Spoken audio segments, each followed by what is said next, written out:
Mom, we've decided to do Christmas just the four of us this year. Derek thinks we need a quieter holiday, just our little family. I was standing at the kitchen counter when she said it, still in my apron, flour on my hands from the pie crust I had been rolling out. I set down the rolling pin very slowly, the way you set down something fragile. Of course, I said. I understand. You're not upset, are you? She asked, and there was something in her voice, not guilt. Exactly. More like she was hoping I would make it easy for her. No, sweetheart, I said. You do what's best for your family. She exhaled. I knew you'd get it. You always do. Love you, Mom. She hung up before I could say it back. I stood there for a long moment, my hand still resting on the phone. The pie crust was drying out at the edges. I looked down at it, then at the window above the sink, where the November sky had gone the color of old pewter. My daughter had just told me I was not part of her little family. At 68 years old, 2 years into widowhood, I had just been quietly reclassified. I finished the pie anyway. What else do you do with your hands?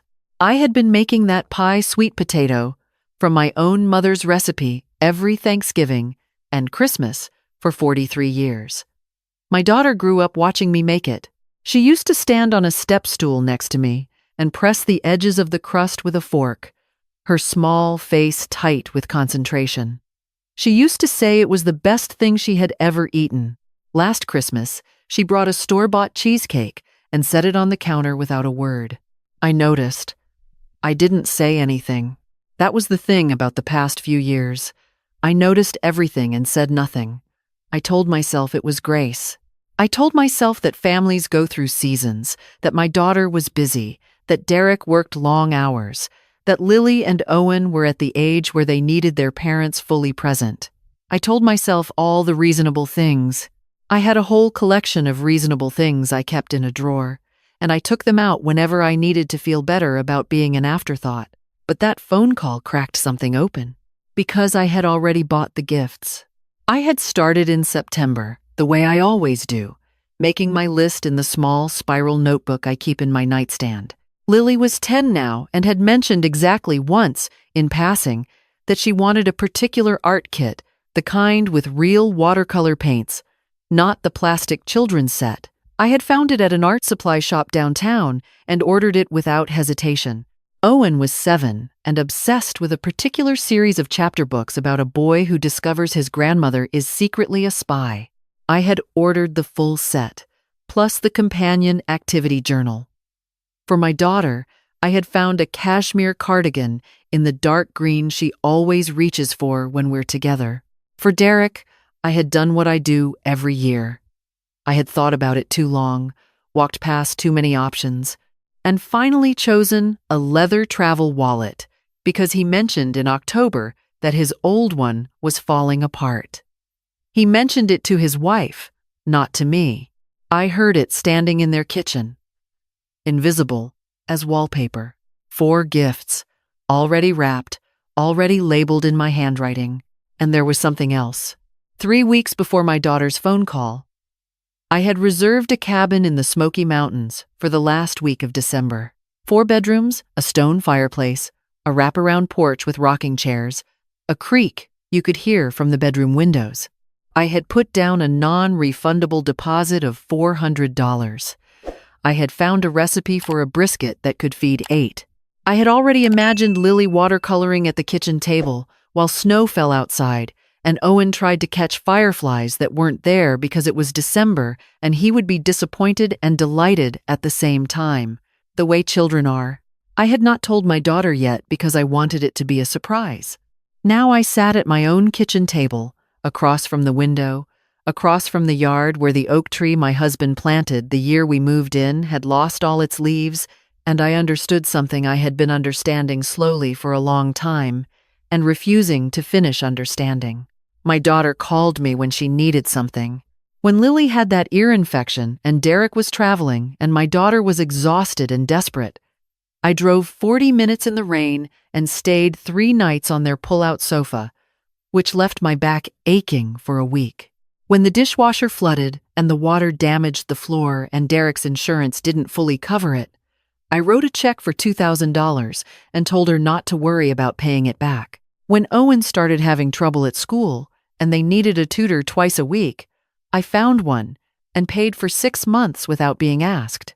When Derek lost his job 2 years ago, not long after my husband died, I transferred money to their account every month for almost a year, quietly, because my daughter cried on the phone and I couldn't stand the sound of her crying. I never once asked to be repaid. I never once brought it up. I told myself that's what mothers do, but they had never once, in any of those years, asked me how I was doing after my husband died. Not really. Not the kind of asking that waits for the actual answer. I got up from the table and walked down the hall to the guest room. It had been my husband's study. But after he passed, I had cleared out his desk and set up a proper guest bed because I thought they might want to come and stay sometimes, the way we used to, before everything changed. I kept the closet empty, on the right side. I put out fresh towels each time they visited, which was twice a year now, and those visits lasted no more than a few hours. Lily would hug me at the door and then disappear into her phone. Owen would ask if I had anything to eat. Derek would stand in the living room with his hands in his pockets and talk about traffic. My daughter would look around the house with an expression I couldn't quite name, somewhere between pity and mild impatience, and say, "Mom, you really should think about downsizing." I never downsized. This house held too much of my husband. These rooms knew his voice. I sat on the edge of the guest bed and looked at the closet I had kept ready for them. 2 years. Empty. Something settled in me then. Not anger, I want to be clear about that, because what I felt was not anger. It was more like the end of waiting. The way a room feels after you finally stop listening for a sound that was never going to come. I thought about the cabin deposit, $400, non-refundable. I had checked the policy 3 times before booking. I had been so certain they would come. I went to my desk in the kitchen and opened my laptop. I looked up the cabin rental again. Not the cancellation policy this time. I looked at the photos, the fireplace, the porch with the rocking chairs, the creek. Then I picked up the phone and called my friend Ruth. Ruth had been my friend since our daughters were in the same kindergarten class. Ruth's daughter lived in another state and called every Sunday without fail. Ruth had told me once, gently, over coffee at her kitchen table, that she worried about me, that she thought I gave too much and asked for too little. I had changed the subject. I had said something about the weather. "Are you free the last week of December?" I asked her when she picked up. There was a pause. "Margaret," she said, using the tone she reserves for moments when she knows something has shifted. "What happened?" "My daughter needs a quiet Christmas," I said. "Just her little family." Ruth was quiet for a moment. "How long have you had that cabin reserved?" 3 weeks. "Good Lord. I'd like you to come. If you want to, I'll cover the cabin. I already paid the deposit. We can drive up together." Another pause. Longer this time. I laughed for the first time in what felt like days. It surprised me. That sound in my own kitchen. After I hung up, I sat for a while. The pie was cooling on the counter. Outside, a neighbor's dog was barking at something in the hedge. Ordinary sounds. Life proceeding at its regular pace, indifferent to the small recalibration happening at my kitchen table. I pulled out my checkbook. I had a savings account, modest, but there. My husband had been careful with money, and I had continued being careful. I had a small investment account and my husband's pension and my own Social Security, and I had been supplementing my daughter's family from all of it, a little here, a little there, for years. It had never felt like subtraction. It had felt like love in a form they could actually use. But love requires a witness. You can put water in a bowl in an empty room and no one is less thirsty. I opened the file folder where I kept my financial records. Everything was organized. My husband had taught me that. I could see exactly what I had been doing. the insurance payment I had added them to after Derek's job loss, the auto transfer I had set up to cover their HOA fee one year when they were short, the monthly amount that went into an account my daughter could draw from for the children's activities, piano lessons, soccer registration, summer reading programs, amounts she never asked about specifically because she didn't need to. They were just there, the way I was just there, available, dependable, transparent as a window you forget is a window. The following Monday, I drove to my bank. My banker's name was Thomas.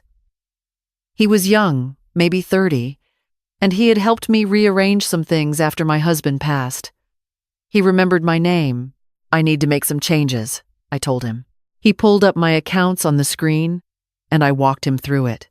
The auto transfers to my daughter's linked account stopped. The insurance rider that covered her family, I would let it expire at the end of the year. The beneficiary designation on my secondary savings account, I asked to change it. Who would you like to designate? Thomas asked. I had been thinking about this. There was a family at my church, a young woman named Denise, maybe 35, raising 3 children on her own after her husband had a medical crisis that left him unable to work. The church had organized meals, and I had delivered them twice. Denise's youngest, a boy named Marcus, had helped me carry the casserole dish to the door and had said, without any prompting, "Thank you for remembering us." 5 words. He was 7 years old. I'm establishing a small fund, I told Thomas, for educational expenses, for children who qualify through my church's family assistance program. Thomas looked up from the screen. He was too professional to ask questions, but something in his expression shifted. He nodded once and began typing. When I left the bank, I sat in my car in the parking lot for a few minutes. My hands were steady on the steering wheel, though I hadn't started the engine. I thought about my daughter, what she would say if she knew. She would say I was being dramatic. She would say she never asked me to give all those things, which was true and not the point. She would say that she loved me, which I believed, in the way you believe something that has stopped mattering to daily life. I drove to the art supply store and bought myself a small set of watercolor paints. I had not painted since college. I did not know if I still could. In the weeks that followed, something unexpected happened. I stopped waiting. I had not realized how much of my time was organized around waiting. Waiting for my daughter to call, waiting for an invitation, waiting to be needed. That waiting had been so constant that I had stopped being able to feel it. It was just the temperature of my life. Without it, the days were different. Quieter in one way, fuller in another. I started walking in the mornings, something I had meant to do for years. My neighborhood had a park 2 blocks away with a pond and a path that wound around it 3 times, and I had lived here for 22 years and barely visited it. I went every morning that December, even when it was cold, even when the path was dusted with frost. There was a man who walked the same path, older than me by maybe 10 years, who had a small terrier that wore a plaid coat. We had nodded at each other for 3 weeks before we spoke. "Cold enough for you?" he said one morning, which is what people say when they mean, "I see you, you are real." "Perfect," I said, which is what I meant. His name was Harold. He had been a high school principal for 30 years and had retired to be closer to his grandchildren. And then his son had taken a job across the country, and the grandchildren were there, and Harold was here. He said all of this in the practical tone of someone who has arranged his feelings into something manageable. "Do you miss them?" I asked. "Every day," he said. "But you learn to fill the cup from the other side." I thought about that phrase for the rest of the walk. My daughter called on December 15th. I saw her name on the screen and I answered, because I was not yet ready to not answer. "Mom," she said, "I just wanted to check in. Make sure you have plans for Christmas." I told her I was going to the mountains with Ruth. There was a pause. "Oh," she said. That sounds nice." Another pause. "Did you get our card?" They had sent a card. It arrived the week before, a photograph of the four of them in matching plaid flannel shirts in front of their fireplace, holding mugs. My daughter had handwritten inside, "Wishing you a warm and wonderful holiday season. Love, Sarah, Derek, Lily, Owen. Wonderful holiday season." Like something you'd write to a neighbor you'd met twice. "I got it," I said. The photo was lovely. The kids picked the pajamas. "Actually," she said, with the pride that comes from small family memories I was not part of. Lily had very strong opinions.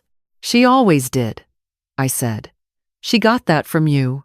My daughter laughed, and for a moment she sounded like herself, like the girl who used to press pie crust with a fork and ask why the sky turned pink at sunset, and I felt the old ache of it.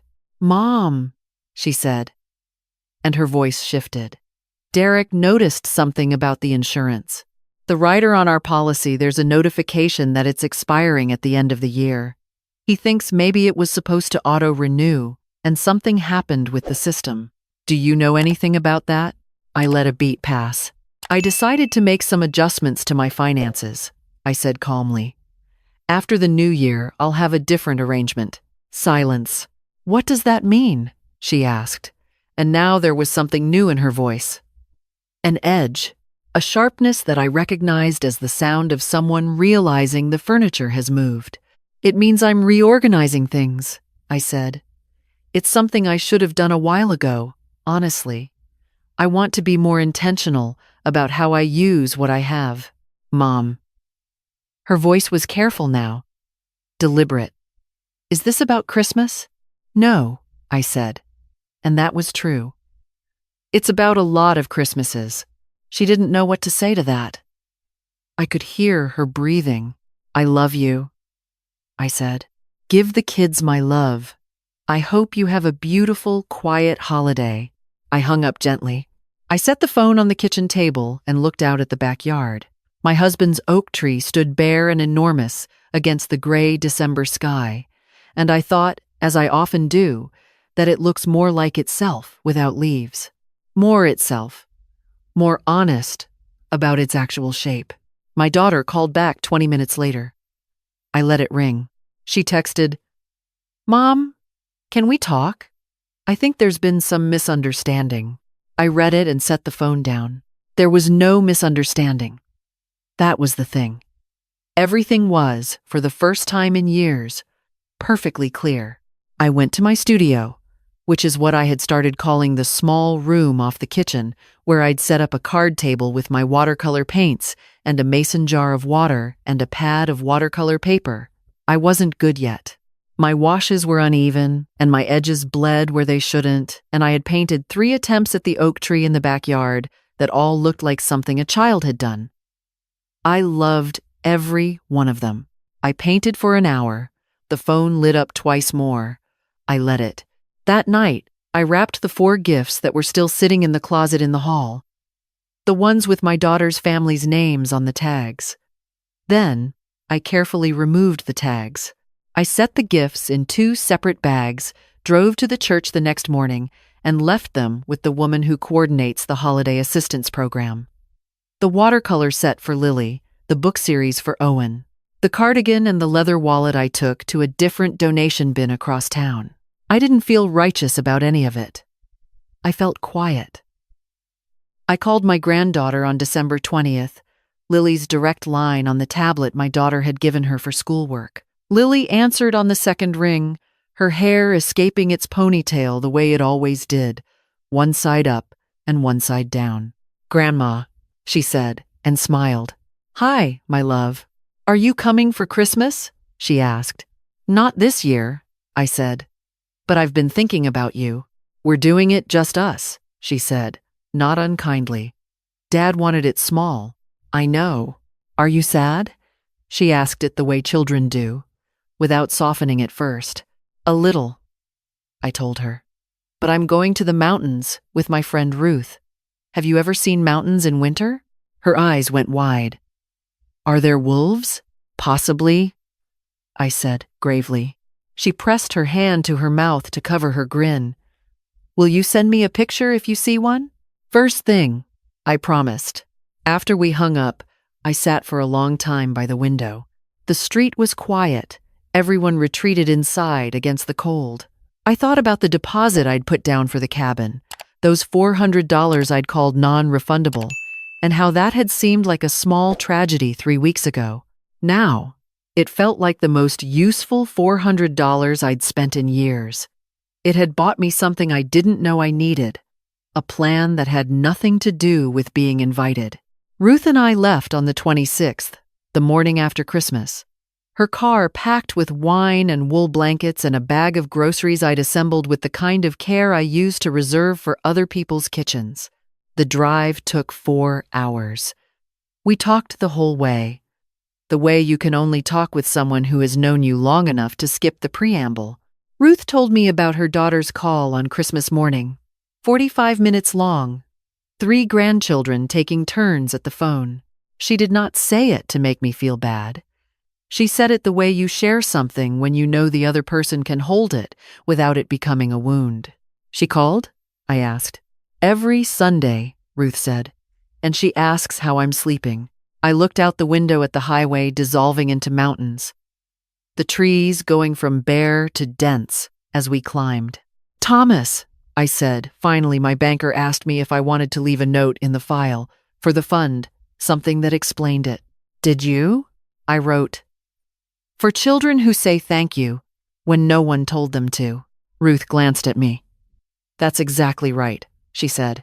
The cabin was exactly what the photos had promised. Stone fireplace, wraparound porch, the sound of the creek audible from every room. That first night we sat on the porch in our coats with glasses of wine and watched the sky go dark over the ridge. No one needed anything from me. There was no performance required. I was not a resource or a convenience or a seasonal obligation.